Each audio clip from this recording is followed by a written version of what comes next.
Alright guys, welcome here. Today I have a 55 horse Chrysler motor. Model number is 556BG. It's off the back plate of this motor here. This motor has good compression on it. I bought it not knowing nothing about it, but it had good compression, so that's good. The motor I have on my boat right now does not have good compression, and this is probably from a 70s boat. I'm not exactly sure of the date. It doesn't really have a date on it, but yeah, it's a 55 horsepower Chrysler outboard 2-stroke boat motor. So today I'm just going to change the points and condenser on it. I've already changed the coil packs from the ones from my old boat motor. I know are good. These ones on this one were cracked, so I changed them out. But we're going to be changing the points and condensers because the bottom one works, the top one doesn't right now. I'm guessing that's my points and condensers. These ones look a little bit dirty. Those ones look really clean over there, and I know they work. So we're going to change this around here. I've already pulled the flywheel off of this thing. I can show you guys how I did that. It's pretty simple actually. Okay, so here's a quick little how to take the flywheel off. There's a nut on top. You already need an impact for that. It does not come off easily without one. This is a 15/16 socket. Just like that, it comes off. It's on it pretty good, so you are going to need something like this to take it off with. I have shown before. This is off quite a bit.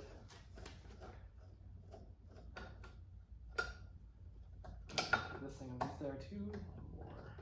There we go. This off. And I'll grab my 17 wrench. And we'll just pull this thing off.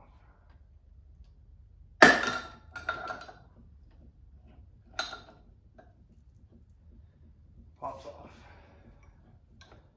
Should be able to just pull this off here. Sometimes it comes off at an angle because of that key. It gets stuck on the key and the key comes out with it. So that is normal. Just take that all the way. Oh, like that. You can see the key got stuck in there. So we'll have to take care of that. And I'll show you how to do that.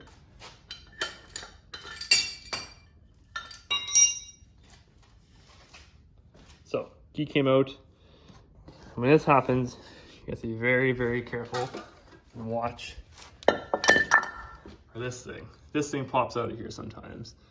So you're gonna have to line up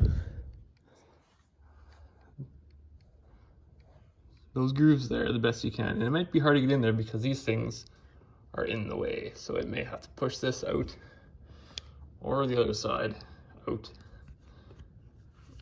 to get it to sit back in there just like that.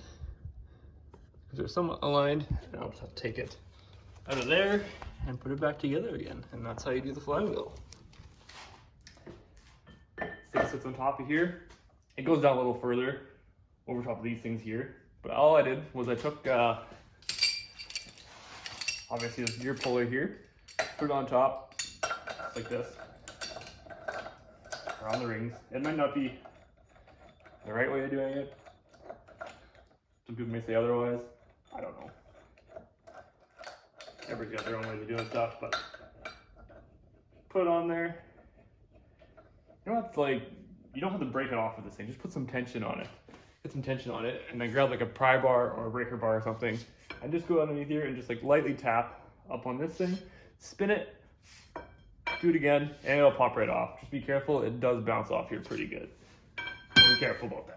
But that's how I took the flywheel off. It is pretty tight tension down to there, but it does. That's how it's supposed to come off. Just take the bolt that's on the top off. And if you really feel like it, you can just leave it on top before you take the gear puller and tighten it and pry it. That way it doesn't pop right off and land somewhere stupid. But I'll show you the points and the condensers here. So on here, this is a key, very important key, that sticks inside of here, which makes this thing spin with the crankshaft. This thing is oblong, so it's a little bit bigger on one side than it is on the other, which causes these things to push back, and that in turn pushes that out, which is your points, and breaks it there, so you get spark. One on each side. These are your condensers, these are your points, and these will be changing out today on this thing here. So we'll see how that goes. It's your coils, and these are new ones. These ones work. My old ones were cracked. And this is my model. It's the serial number there. some of you that are just wondering. So yeah, I guess I don't know much about these motors, but here I have along with me for the ride. And yeah, if you learned something from it, cool. If not, hope you enjoy the video. But let's dive into this. Okay, so changing these point condensers is not that complicated. It's just this comes off, this kind of comes off, those two come off, and that comes off. And it all comes off of one unit, as I have right here. So we're just gonna take this, put it in here, and take this, swap it out. I'll put it back in the old motor, just have a reference of what I'm doing, and we'll do the same to this side. Take that off, those two bolts off, and that, and then I'll show you how you're gonna get to set the points and how far to gap them. So stay tuned.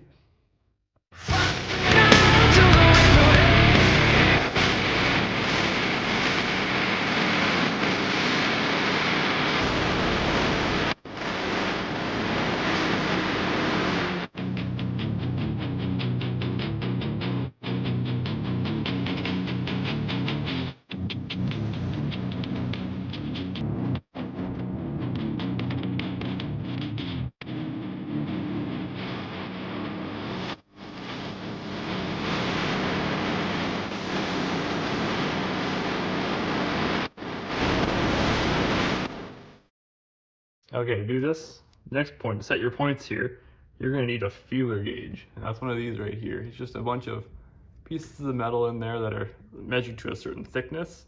What I have here is 0.02 or a 508 millimeter. I don't know if I can get you to see that. That's what I have here. So to start this, what we're gonna do is you're gonna loosen those 4 screws that hold that plate down. So loosen those off. And you can see this thing's oblong a little bit. So you're gonna spin this thing. It might be really hard. You may need to take a wrench to this to get it to move, but I've been able to do this one by hand because I took the spark plugs out. So this is the oblong here. You can see it there. And I'm gonna get it onto the top of that oblong right there. And then I'm just gonna push.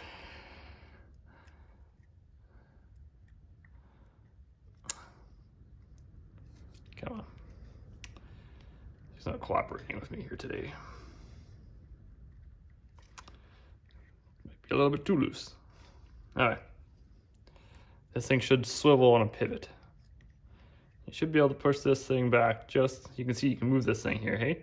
Should be able to push that thing just back enough. I'm gonna set this thing inside there, let it sit there, and I'm gonna tighten up these screws here. There we go. There we go. So now you can bring it out to there. Should be able to gap in there. That's pretty close to what this is. Should be able to feel that right into there nicely.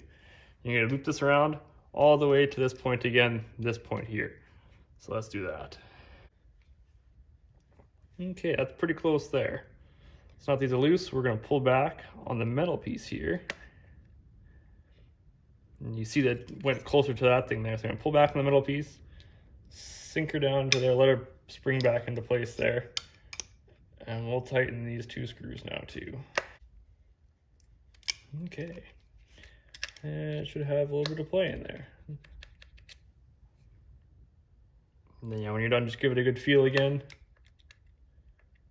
I think the gap is supposed to be a little bit smaller than 0.02, but if you get this into there, it should be a bit smaller. Generally, that's why I like to go a bit bigger. But yeah, that's what that looks like there for you. So again, I'll go over it just in case you didn't see it this time, and we'll do it again. So when you set it, you loosen that one and that screw there. And then when you're doing this, make sure you push this brass piece out this way, not this thing. This thing rides on here. So push this brass piece out this way. And then sometimes you'll notice that there's a gap here when you have these in here. If you push this out, it'll bring that gap right up against there. You want this part nice and snug against this gear here. Make sure that is there. Push it out. Put your feel gauge in there. This one's probably not the right way. Okay. Now it's up on there, and now your feel gauge can go into there, and it's in there. You can move it. It might be a little snug, but that's okay. We'll see if that works. And we just keep going. Do that to this side and to this side, and yeah, now let's see if we have spark in this thing. Okay, so here's my garbage motor, but as you can see, it has this piece attached to it, which sticks out, what I was playing with before on the other one. And this attaches to your throttle. So You give it throttle, which it might be a little tough, it has to go to the front, but it'll pull that and you can see it move. So it advances your timing when you give it throttle. And advanced timing will give you generally more power, but that's how it works. So it just pulls it, spins it, gives you a little more advanced in your timing, and that's why this whole plate here moves. Okay, so I got this battery hooked up now. It's very important to have your battery connections very good and tight and secure on there, otherwise it won't crank very well. I put my flywheel back on. I'll probably throw a little thing about that in this video as well yet. I took my spark plugs out so that it spins faster and easier, so we can test for spark. Got my spark plug tester hooked up right here, so we should see spark in here, and I'll get a closer video of that for you guys while I crank it. And we'll see if you have spark here. As you see, it's making good sparks, so that's good.